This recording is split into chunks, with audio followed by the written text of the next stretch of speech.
Welcome to Latter-day Siblings. I'm Celia. I'm Clark. And I'm Kent. We are three siblings who love pop culture, especially when it's got a Mormon twist. Join our tripanionship as we break down Taylor Frankie Paul's season of The Bachelorette week by week. Should we start with an opening prayer? Yeah. I can't believe we've never talked about that yet, actually, that we haven't even discussed opening thoughts, opening prayers. It's just now dawned on me that we should have planned that out a little bit beforehand. Well, we can if people feel so strongly. Or we can start with something else that can be in the place of an opening prayer. Perfect, I like it. I actually feel like we're still riding the high of our family vacation where we all got stuck in Florida to do Disney World for Mom's 70th birthday. Still all I can think about, even weeks later. It was extremely fun. It was great. It was amazing. Clark, what did you think? Did it surpass, or was it not quite up to your expectations, or was it even better than you ever dreamed? I think it was better. Where do you land? I had hoped. I was afraid that there would be some awkward moments and some bad times, or at least one fight between somebody, but there were none of those things, and I genuinely think everyone had a lovely time. I agree. I thought it could, like, in planning it, I was really stressed about how it was going to go, and I thought it, like, exceeded expectations. Not to give, Disney World is not sponsoring this podcast, but I was amazed at how they were able to accommodate a group of 20 people without very much judgment. They were pretty accommodating. There was one time when I was saying something a little disparaging about Mom, and she walked around the corner. That was the most awkward time of the whole trip. I don't think she heard it, so it was okay. I do remember that, and she did kind of bring it up in conversation later. Like, she definitely knew we were talking about her, but I don't think she knew for sure what was said, so. Yeah, Sorry. Probably forgotten by now, but. Sorry, Mom. Are we ever going to share this podcast with our mother, or are we going to just share it and just... No. To her, we do not do this. This is not a thing. She's going to have to organically find this all on her own. And since it's not about BTS or Bernie Sanders, she will not find it. Or her favorite sexy Chinese YouTubers. Oh, no. That's exactly the conversation we were having when she walked around the corners. There you go. I think we should call this this podcast "Surprise, Your Mom is a Homophobe." I think that's what I found out that trip. That's so funny. Which I hate. Speaking of that, we should finally nail down what the name of our podcast is going to be. How do we feel about, I feel like we've gone through some iterations. Choose the Rose kind of really narrows us in only on Bachelorette. Latter-day Snark maybe wasn't a favorite among everybody. I don't know. I think you guys like that, and I'm fine with that. I'm fine with Latter-day Snarks. But how do we feel about However, Latter-day Siblings? I love Latter-day Siblings so much. Okay, that's my favorite, I think. That's my favorite, for sure. Ken? I feel warm about that. Okay. I think we should do Great. Latter-day Siblings. That's amazing. Hopefully that's the only thing we agree on in this podcast. Otherwise it might be kind of boring. Just teasing. I appreciate that. That's good. Latter-day Siblings. Everyone can join us weekly for our family home evening where we discuss Taylor Frankie Paul's season of The Bachelorette. Can't wait. Okay, so another thing that I was thinking about there, well, these both kind of go together, but something I was thinking about is that, the Church of Jesus Christ of Latter-day Saints, which is their preferred name, is a lot to say over and over on a podcast because I think we'll be referring to it quite frequently. So I think that, can we agree that using terms like the Mormons or Mormonism, even the church are okay? Or even LDS church is another way that I might refer to it sometimes. I don't know. What do you think? Clark, what do you think? I think that's totally fine. I have plans that nobody from the church will ever know about this podcast. Well, I was going to say that being said, I rarely do refer to the church by its full name because when I do, I usually have to follow up with usually we're called the Mormons, and people are like, yeah, that one. So I kind of just it's just too much for me. So I feel like, especially in a podcast situation, it'll be easier. I do think that we have some jargon or some cultural aspects that are very specific to Mormonism. something that comes to mind is, when we say CTR, that means choose the right. FHE, we have family home evening. Once a week, families were supposed to meet together and have a spiritual or fun kind of lesson together. So maybe we need to be more careful about how we use those words and explaining them as we do use them, because I use them frequently and realize that they probably don't translate super well to someone outside of the church. I think I've gotten pretty good at not using those types of terms, having lived in North Carolina for several years, because it's just confusing to people. But I will also add that I think it's either Parker Brothers or Hasbro Games has thrown a thing on there. All of their new games, if you notice, it's like play on Monday nights, make it a family night. So I think the idea of getting together as a family is quite a popular one. Wait, is that for real? The Yeah. games say that? Hold on, I'm going to find it. So are we saying that Hasbro is trying to like target their widest audience, or they're just like stealing the concept of family home evening? 100% they are totally like just riding on the coattails of the church. I mean, to be fair, I think that there's many a Mormon mother who buys games specifically marketed to Mormon families. Like, we've all played the lovely card game And It Came to Pass, Yeah. which is like a specific Mormon game, right? And many a mother was tricked into buying that just based on the title alone. And so that is actually not a bad idea for Hasbro, if I'm being honest. Yeah. Anyway, I'm not finding the exact one, but I'll find it at some point. And While we're talking about it, should we talk about the sponsors that we're shooting for? Because I think Hasbro would be great right off the bat. Disney. Disney World, reach out. We're open to it. Sugary cereals like Lucky Charms. in true like Mormon fashion, I think we would want to be sponsored by board games is great, but probably an ice cream place. Mm-hmm. Dairy Queen would be incredible, or Ooh. maybe like a delicious Utah staple like Burger Supreme. Burger Supreme. Operation Underground Railroad would be Nope. really cool. Not anymore. Not that one. That's funny. I'm That's just funny. teasing. You know, this would all be worth it if I could just like get a free meal at Burger Supreme. Oh I'm yeah, not gonna even lie. just one It free. would all be worth it. Well, Any I'll free buy meal. one then. Here's a $10 certificate. Listen, I've been a rewards member there for years. I ate there weekly during hair school, and I only ever made enough points to get one thing of fries. So I think they're pretty stingy about what you get. Well, we can get lofty. Dairy Queen, Burger Supreme, if you're out there. Hit us We'd up. love to have you. We'd love to represent you. And our rates are low. Apparently one free meal. Yeah, exactly. It's an ice cream code. We can pitch it to them like an MLM. Like, if you get in on the ground floor, it'll be like a entry level. Well, not Dairy Queen, but Burger Supreme I love enough that I'll do free advertising. Go to Burger Supreme right now. Burger Cream. Cream. Can we please do make a have- place called Burger Queen that just does delicious burgers? And ice cream, soft serve. And then we'd get sued by Dairy King because Or it would sounds we be too sued by similar. Burger King? That's like, you can't be Burger Queen. Exactly. Which landmine? That's what makes it so fun. Like, oh, Who will sue us into non-existence? eat a burger Earl. Or we'll have to I don't know what. Burger Earl. The Duke of Burger. Grill, the Duke of Grill. I do think, I was going to say, I have a friend going to Utah for a work trip, and she asked me for things to do while she's there. She's going in March, and Burger Supreme was definitely on my list. Yeah, 100%. It's a good one. Are we cool saying our last name on here? Yeah, of Is anyone? course. Are we feeling like we're in Alex witness Snoop, I protection? live in North Carolina. Come and get me.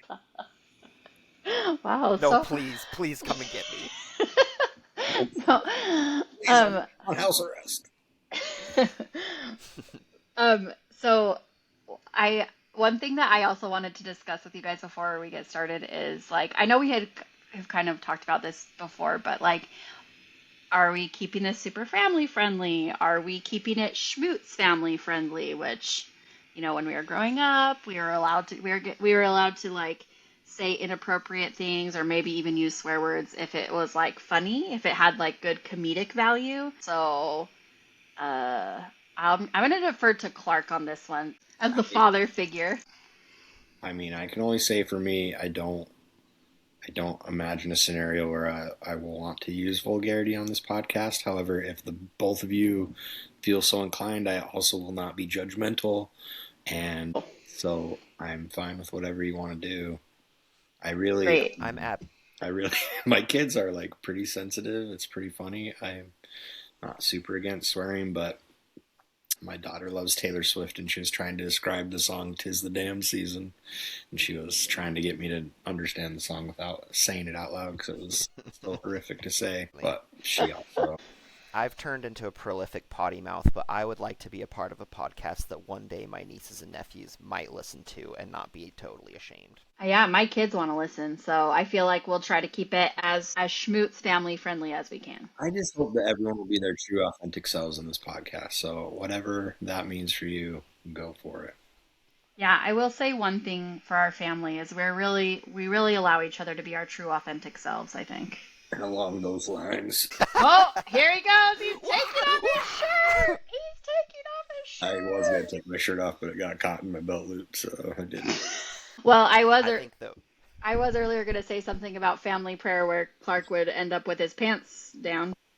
Might have happened once or twice. I was gonna say we are very accepting of each other, but we also have just the right flavor of bullying each other into social normativity. Like, I'm afraid of showing my ass crack in public, and I can thank you guys for that. I can really thank you guys for that. Let's get started with some introductions. I think it's important that we introduce ourselves and then maybe we talk about where we each fall in the family so that we can get a little bit of that sibling dynamic.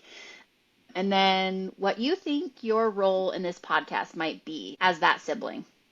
So let's go ahead and start with the youngest. Kent, why don't you go first? Sure. I'm Kent Schmutz. I'm the youngest of 5 within the Schmutz family. I am a registered nurse. I live in Winston-Salem, North Carolina. I am married to my beautiful wife, Hannah, and we have one child named Randall. He's an orange cat, and that's basically it. That's me in a nutshell. All right. So what do you think your role in this podcast will be? I'm going to be the Layman and the Lemuel role, as well as the King Noah. All of the... I'm just kidding. Clark's looking at me funny. Well, King Noah's really intense. Like, Laman and Lemuel, King Noah sure, is they were intense. kind of naughty. King Noah, like, murdered people? Yeah, King I'm going to Noah be the was that Lemuel. guy with 2 leopards for pets. I don't know. Everything I want in this life that I can't So achieve. people are at this point. People are like, "What are you talking about?" Yeah. I think you might need to explain to us what a Laman and Lemuel are. They are the less righteous and complainers of the Book of Mormon, which I think is going to be my exact role on this podcast. Perfect. We're so glad you're here. I'm so old. Clark, what about you? Yeah. I am the middle child of the 5, but the oldest of the 3 of us. And I live in North Carolina, and I'm a registered nurse anesthetist, and I have 5 beautiful children and a wonderful wife. My role in this podcast will be to, provide the senior leadership, really guide us morally and religiously and ecumenically, and that is about it. We need that. Ecumenically. Yeah, I was going to say, do you want to define ecumenically for the crowd of me that doesn't understand it? I sure do. Oh, you have to Google it means first. Acting in a manner that promotes unity and cooperation and understanding among different Christian churches and denominations.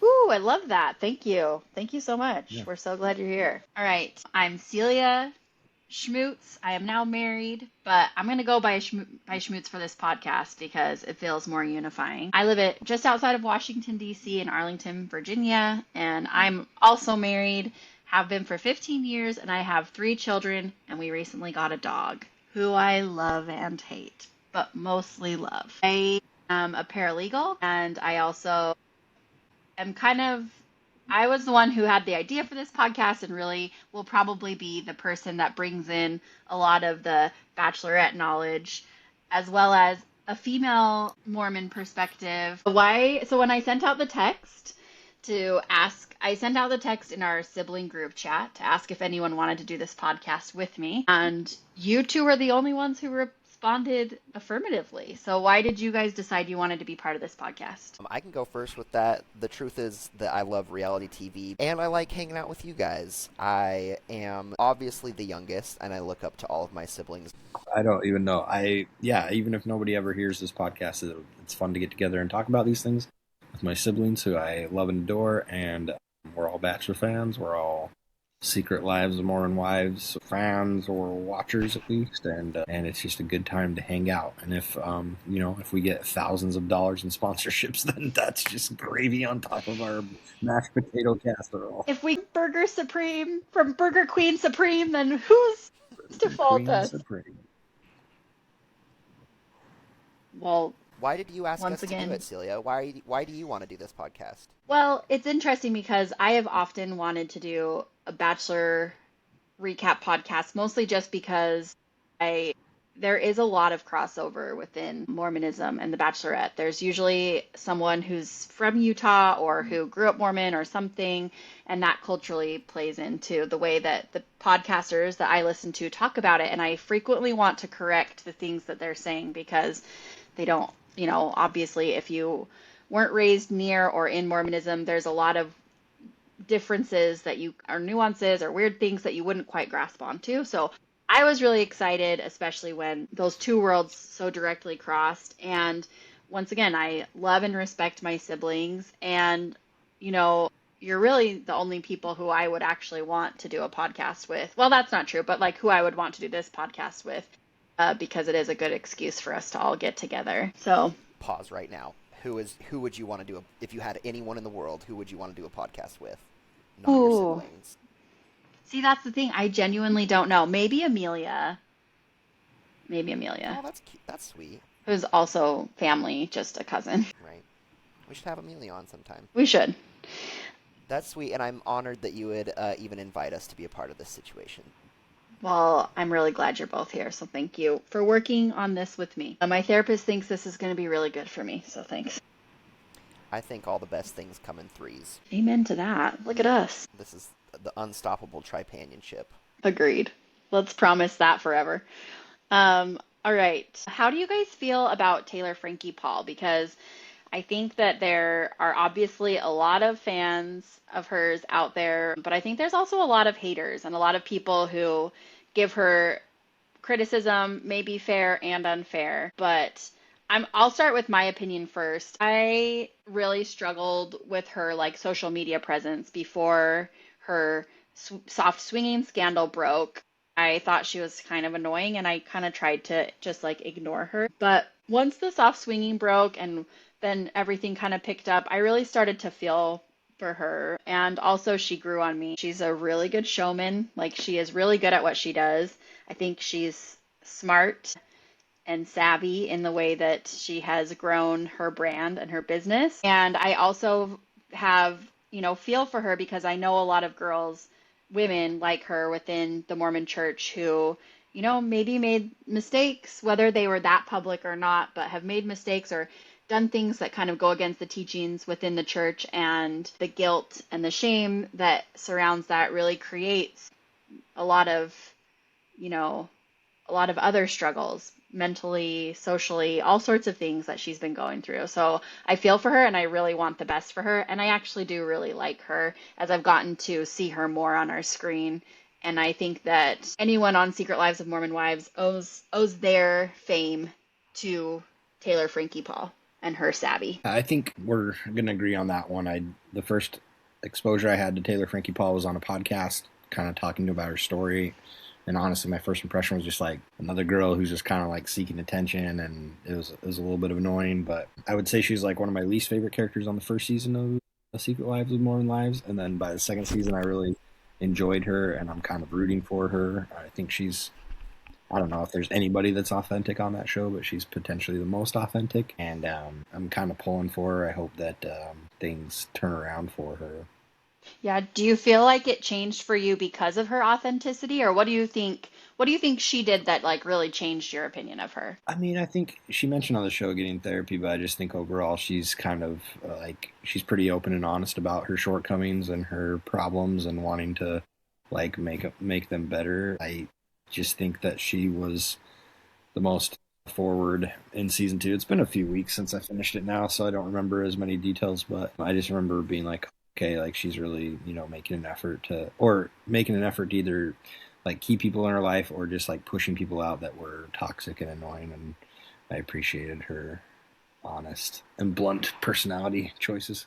Yeah, it's going to be interesting to see how that translates to The Bachelorette. I hope that she does the same thing with the men on her season. I hope we see some like really quick exits for people that she's either not feeling it with or for someone who she catches in a lie or something. If I could add a little bit of Taylor Frankie Paul, the first time I knew about her was actually from Secret Lives of Mormon Wives, and I think generally that show paints her as in a positive light. On top of the fact that I think that she has kind of recovered from some really difficult things that come out, or I just think she's taken her life story with a lot more grace and growth than a lot of people could in the same circumstances. Hmm. And I think that that's something that's really alluring about her, that I think everyone wants to be able to be better than the person they were, a few months ago. And I think that she's been really mature despite having work to do and despite needing to go to therapy rather than being on a reality TV show. I think that that's something that's so exciting about her, is that she can kind of fall from grace and also recover at the same time. Yeah. So you like her? Yeah, I'm a huge Taylor Frankie Paul fan. That being said, I watch a lot of reality TV, and I just can't look them up online, because the second I'm actually looking at their social media stuff, I'm like, oh, never meet your heroes. I Hmm. actually Hmm. don't like everything, and I'm Hmm. not talking about Taylor Frankie Paul specifically. However, have you guys been following her latest thing as far as her political commentary? No. No, Oh. apparently not. Let me Uh, guess. She compared Minnesota to the Holocaust. No, she compared, and now I feel so terrible because I'm forgetting his name, the second gentleman who's literally an ICU nurse that was murdered by ICE. Yeah, Freddie. Yes, she basically said that Alex's situation reminded her of Charlie Kirk, basically, which garnered a lot of backlash, but with clarification, she just was basically trying to say, I think she was, anyway, I think that's a very complicated statement to make, but what she said after the fact was no, I'm just trying to point the fact that people that are in the political spotlight, that's what's the same about them. Not the best, but that's why I just don't look them up on social media, basically. Yeah. I mean, I don't think that should be like a damning confession. I don't think it's exactly right, but she could have also just been saying like two people that got shot for no reason, for political reasons. You could say that Exactly, those and are similar. It's that's not the where the point that she was comparisons end, making. but That's the point she was making. I think she made a statement that was a little bit caught people off guard, and myself as well. But as she clarified, she was basically saying exactly what you said, Clark. That she was comparing the two because of, I mean, highly politically charged deaths that got a lot of attention, and that is what brings the two together. I I do think that probably, speaking of not meeting your heroes, I don't know if she reaches hero status for me quite yet, but I do really like her. I also do not think she and I would agree on a lot of things, politics included. So Yeah, but she looked great at the All Star game, at the All Star weekend. listen, her assist, she faked out that mascot and she got the ball to that one guy who made the basket. That's great. well, I mean, considering that mascot only had like 5% vision, I think I think we should I break it down like that YouTube video. She passes it to the man right over the mascot, and boom goes the dynamite. shoots Boom the goes shot. the dynamite. Back it up, Um, Terry. yeah, I'll be honest. I only saw highlights of that game. I didn't watch the whole thing, but man, she looked like pretty small out there. There was that moment where she almost got crushed by Glorilla, and that was exciting, I guess. It is funny because she's definitely taken advantage of the spotlight. Like, what else on ABC or Disney could she do? Because she's really, with Bachelorette and Secret Wives, and now I guess she needs to appear on like a season of Andor or something to finish off What the kind of trail. brand deals is Taylor Frankie Paul looking after? That's what we should be asking. I don't know, but I hope she's getting a bag while the getting's good. Wait, did you know she's 5'6"? I didn't know That that sounds actually. about right. It's about Online it says she's 5'6". I mean, she's 4 inches taller than me, but I would have to guess I have at least 45 pounds on her. I don't think so. But if you want to I talk about weights and That's why you measures, never meet your heroes, because I do not want to know how tall Taylor Frankie Paul is. I'm just you That saying. never takes ask the the woman magic her out of weight, it. or a man his salary, or a podcast how many awesome endorsement deals it has lined up. Oh, where'd you read that? The internet. I was gonna say, did you Google it? All right. Why are people so fascinated with Mormons? Like, what have we done that have really given people license to? Because this isn't, I feel like in the last few years it's really exploded with so many Mormon influencers, but this is not new. There's been books and movies and Broadway shows. Like, what is it about us that is so fascinating to people? I think that there's a lot of interesting Mormons, especially in news in the last like 5 to 10 years in American news. I would say that similarly, and I'm not complaining, but I do think like there is kind of open season on just kind of saying whatever you want about Mormons without very little blowback or social commentary. Like the fact that you can write an entire musical that basically makes fun of the religion. It just is true when people say like you probably wouldn't be able to do that about a lot of other religions, even though I think like satire and stuff. So I'm not complaining. I think that mostly members of the church who complain about that stuff should just like stop crying in their root beer, like just move on. It's not that big a deal. But I do think there is kind of like a socially acceptable amount that you can talk about and make fun of Mormons with very little public backlash. And so I think that also makes members of the church kind of ripe for discussion, but it doesn't really also bother me at all. But yeah, those would be my answers. Yeah, I think mine would be pretty similar. I also just think that, as a newer religion, so much more of what we do has just been out and open to people. I mean, obviously, there's some parts of it that aren't out and open, but evangelizing is a big one. Most people have seen missionaries and are at least sort of curious about that. And I think that there are some really interesting and different things about our culture. I mean, we basically dominate a whole state in the United States, and it comes with such a distinct, yeah, culture and personality. And I do think, like when I moved away from Utah and I would be out in public with friends who weren't members of the Mormon church, and I would be like, we'd be like hanging out somewhere, and I'd be like, oh, that person over there is a Mormon. And they would be like, how do you know? I'd be like, I just know. Like, there are obviously tells, right? There's clues. But I'm like, I just know. And most, I was right generally. I knew I was right for specific reasons, but I think there's just something really specific about the quirkiness and the culture of Mormonism that's really appealing. I also think Mormons, especially those who are being influencers or gaining attention in the media, we're taught from a really young age how to present ourselves and how to be in front of groups, and also like, to be anxiously engaged in a good cause, right? Like we've got a little bit of this like work hard and never stop trying, like spirit in us that's been kind of ingrained in us since childhood, that puts us, lets us have this kind of like sense of, I don't want to say ego, but like sense of like, I can do that. I could be that person. What do you think, Kent? I think this is a really interesting to hear that. I don't know. I think this is where my layman and Lemuel is going to come out, because I think that the church has so many wonderful people. Like, so many people know Mormons, and they're really fundamentally good people in so many aspects. And I think that the church, especially its history, warrants, I think there's, I don't know, I don't want to say discrepancies, but it's worth like paying attention to, and maybe those two things don't entirely add up. And at the same time, I think that the church gets a lot of like unfair criticism. It's like the things that get thrown in people's face as a naysayer. I think there's just more things that could be looked into as far as the church's history with like polygamy and also just racism that doesn't always coincide with the really good people that identify themselves as members of the Church of Jesus Christ of Latter-day Saints. Yeah, I agree. I think that's actually probably a big part of it as well, is there's a whole curiosity around like why polygamy, why racism, why we feel and believe the way that we do. And when people find out I'm a member of the church, there's a lot of different questions that I've been asked. Obviously, you get the like, oh, how many moms do you have? Or like, there's all sorts of questions. My favorite being, what do I have to do to get a place on Kolob? And I was like, what?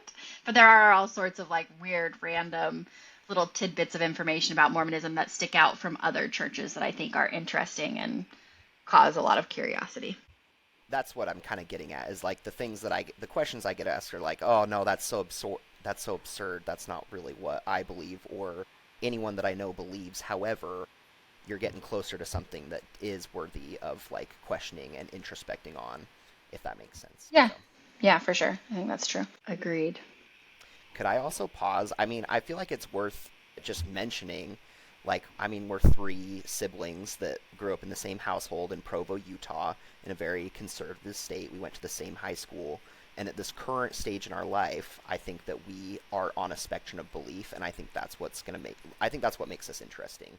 Yeah. Do you guys like agree, or do you think this is going to be like difficult to like talk about really sensitive things like religion on a podcast and like publishing it? You know what I mean? I don't think it'd be hard at all. No, I don't think so. And I definitely think it's worth mentioning that the idea of us all being on a spectrum of belief, because we really do represent like a pretty good spectrum of what it looks like to be Mormon, what it looks like to practice Mormonism. I don't know. And I, yeah, I think that that's definitely something that we could bring up. I think if anyone wants to know who Laman and Lemuel are, they should go to the source. They should read the Book of Mormon.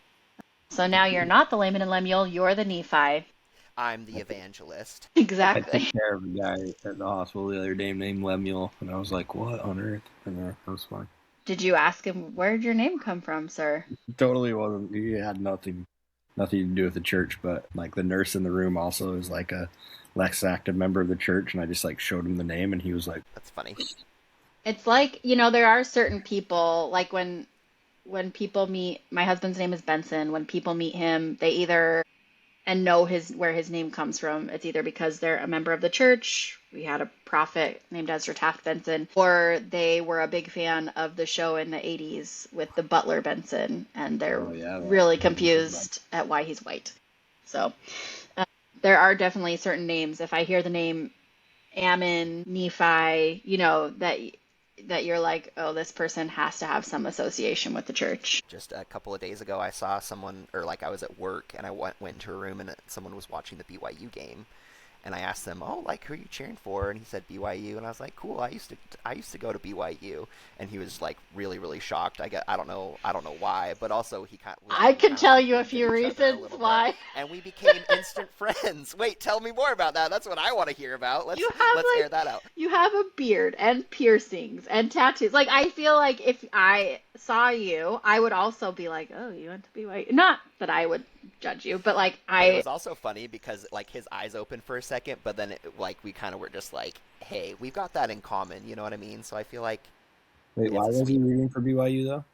Oh, because he was a BYU fan, and also I think what he was, we didn't say a single thing other beyond that, but I think that he was a member of the church, and that the fact that I went to BYU and left it at that with like with my eyebrow piercing, just it's very loud. It's a statement, I will say. But it was like a nice little like connection moment. Like we've got that history in common. I feel like that is something that Mormonism has given me, is that no matter who I meet, I want to figure out my connection to them, whether it's someone we know in common or like something that connects us. And sometimes I'll be like asking people questions to try and figure out like maybe what we might who we might know in common. And Benson will be like, Celia, they're not a member of the church. Like you're not going to find someone in common. But I have this like desire to connect with everyone in some way so that we can like make that like, oh, we're both BYU fans, like make that immediate connection, which is also maybe why people from Utah, or like specifically members of the church from Utah, wear BYU clothes whenever they go to like Disney World or amusement parks or travel all over the world, because then like, oh, hey, I could ask those people for help, or like we could be instant friends. It's like a secret code. It really is, yeah. All right, so each of us has left Utah. It's been a long time since I've lived in Utah, Clark as well. Kent, you were the most recent person to have lived there. But, as is probably important for us to mention, we grew up obviously in the same family, but in Provo, Utah, where BYU is located, in a super conservative and religious community, which I honestly don't have a lot of complaints about. I had a really good childhood and a really good upbringing, but I've been really grateful to be able to leave Utah, and maybe sometimes I look back on Utah. I look back on Utah with fondness, but also see some serious quirks that I developed or that I have because of where I was raised. Um, there's a really different culture within Mormonism, whether you're in Utah or somewhere else. Would you guys agree with that? Like, there's a very specific, like, Utah Mormon culture. So I want to know, what's the most culturally Mormon thing that you still do even after leaving Utah? And we're going to say besides drinking a ton of soda, because that is both a schmutz and a Utah Mormon trait. Yeah, it's true. While we are on the soda subject, however, it's my wife's birthday this week, Woo! and we will be driving 2 hours to the nearest swig so that we can get our fancy dirty soda. That Wait, is where's like their swig in North there's Yeah. Carolina? one in South Carolina. We are driving to What? South Carolina to get swig. Okay, I didn't So know that. I saw there was one when we were in Tennessee, but it was never close enough. We were in Nashville over Christmas, and it wasn't like close enough to make the trip. But now I'm like, oh, you're gonna drive 2 hours for it. Maybe I should have done that. yeah, so that's still the case, and to this day, I am 100. drinking 44 to 88 ounces Way. of soda per day. It is my caffeine of choice. I think Dang. you might be the biggest soda drinker in our family, Which is saying which is something. saying something. I mean, do you guys remember when we all got together to do something for, I think probably for Dad? We were all together in North Carolina, and I think every day we made at least 2 runs to Sheets to get everyone sodas. We have a problem, and it's great. I won't ever stop, but I do think you. The fact that I'm not dead or like on dialysis once a day is actually quite impressive. Oh, you will be. I You drink a lot of will water. be. That's my only hope or chance. Is But that all I you do drink all an day? You're just absurd like amount of soda. liquids all day? I would Yes, just no, be I drink. peeing You should constantly. you should talk to Hannah about it because I am literally just gulping down. It's a shock that I haven't been doing it. So I drink a lot of soda and very fast, or water as well because I still hold the like I'm drinking 80 ounces of soda, but I'm also drinking 80 plus ounces of water. That I is drink a lot. amazing. At this point, like, when do you even eat? Well, I don't. I'm on Wegovy. Brought to you by Wegovy. There we go. That's another one. What's the most, okay, so soda aside, what's the most culturally Mormon thing that you think that you still hold on to, even being out of Utah? Mine is definitely we go out for ice cream all the time. But I think that's like Utah consumes the most ice cream per capita. I just Like a lot think, of people do love good ice cream here. I think desserts in general. Like, Utah Totally. loves You dessert. can't really have alcohol or coffee or tea, so we indulge in sweets Yeah, for sure. that's like our social connector, right?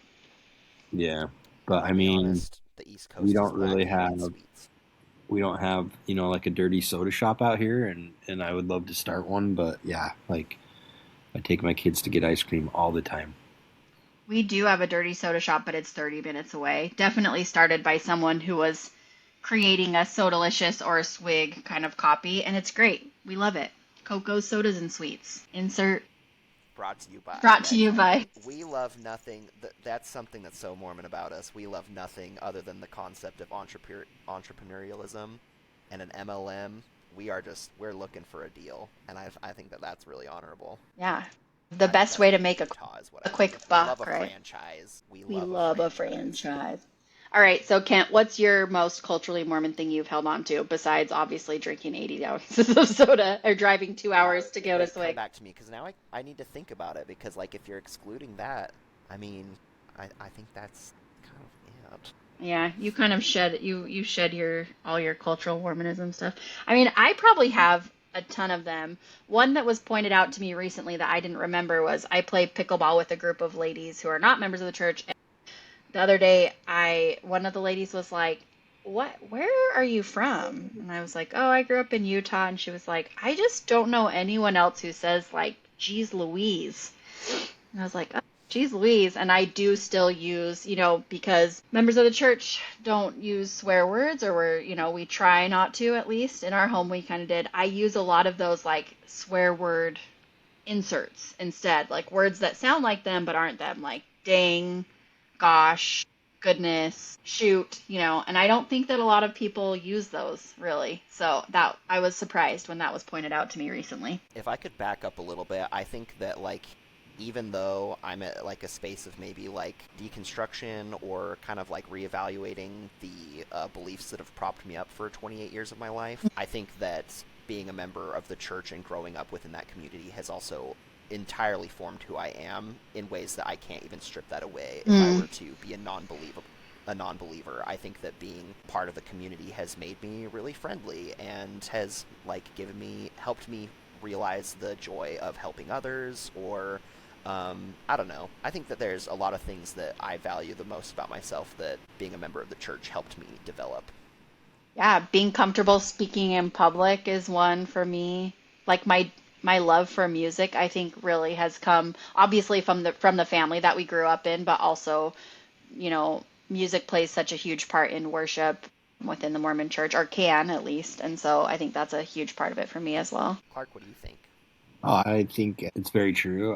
Yeah, it's interesting because I would say in my community, there's a really like positive aspect of Mormons generally. Like I work with a couple of Mormon coworkers, and people like say very complimentary things of the church all the time, and I think that a lot of those are true. Those things that you mentioned, but yeah, I don't know. That's interesting that you say that, because I think, as goes with any group of people, whenever someone tells me about someone they know who's Mormon, it's generally positive. I don't think people are generally going to be like, oh, I know a Mormon, he's the worst, when they're talking to Right. me. But most of the time when I talk to people, if they have something, they're like, oh, I have a coworker who's Mormon and he's great. And they want to tell me everything about him, right? I'm like, wow, that's awesome, or Yeah. see if I know him. But generally people appreciate, the Mormon people that they know. I think that when people say negative things to me or choose to like share any type of criticism, it's generally about the church, what they've heard about the church's beliefs, or the culture that they don't appreciate. And it's not about individual people necessarily. So I think, like you said, Kent, there's just a general feeling of like kindness and goodness within the community. And obviously, that doesn't ring true for everyone in the community, but it still is like an overarching characteristic for people. I think haters are going to hate, and Taylor Frankie Paul would agree.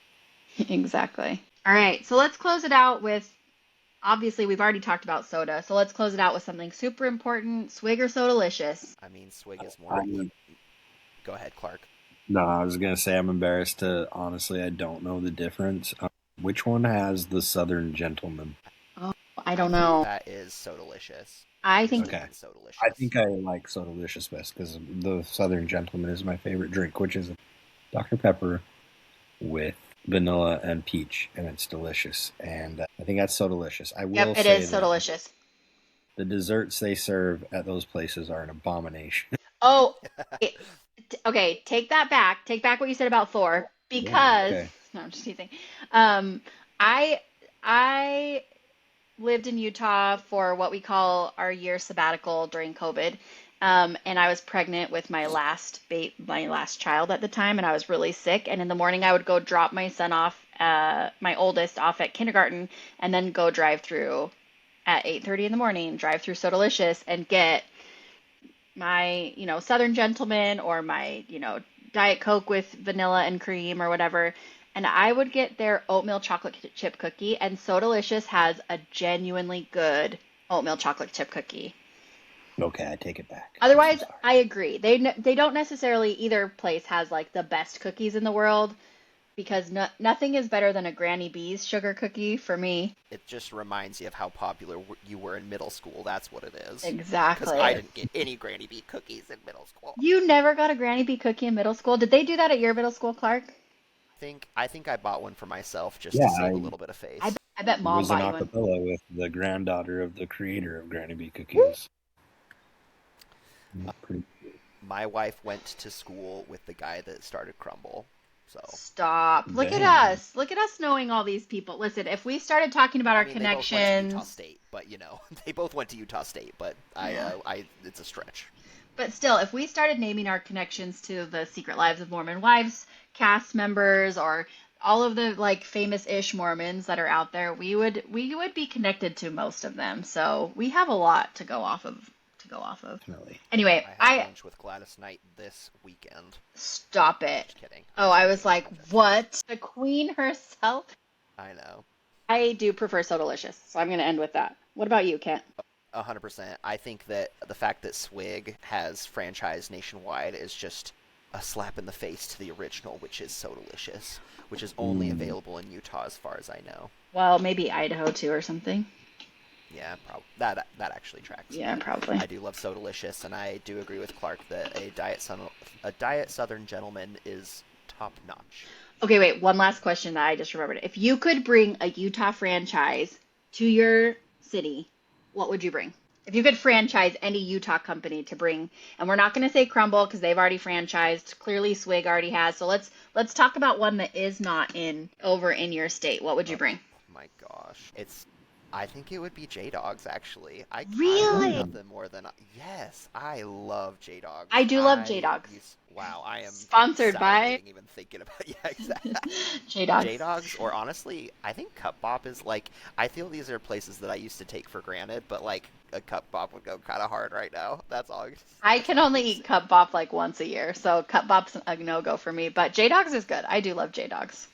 I don't know if it's Utah, but I really miss Cafe Rio, and like those are available on every street corner in Utah, and they are simply not. You've got one in DC, We right? have one and we go often.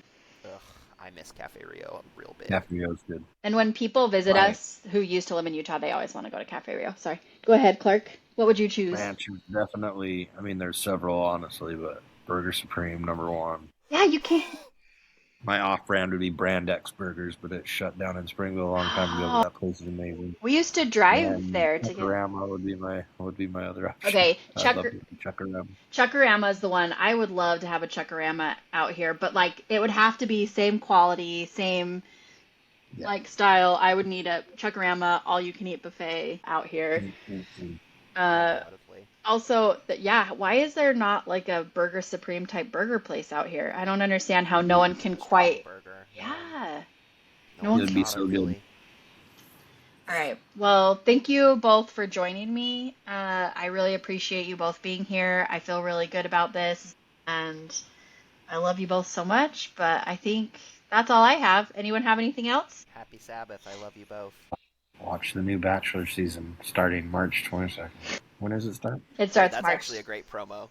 Can you, Clark? I want you to give that same line, but I want you to do it with like 150% energy. Be sure to tune into the new season of Bachelorette starting March 22nd, starring your favorite Taylor Frankie Paul. That was really good, actually. Are we gonna call her something different than Taylor Frankie Paul? Because I find myself calling her like Taylor Frankie Taylor Small. TFP, TFP, Tiff, Tiffy P. Tiffy P, Tiff, TFP. I'm sure we'll find something by the end. Well, that's it for this episode. Hello, Mom. We never thought you'd stumble upon our reality TV podcast, and we apologize for the things we said about you, and also for the things we will probably say about you on future episodes. For everyone else, if you've listened this far and even mildly enjoyed it, please like and subscribe and leave comments. Maybe share it with a friend or even your bishop. We know this episode might sound a little frankenbitten, but Kent promises to try harder to edit if you guys actually like what we are putting out there. Catch you next time.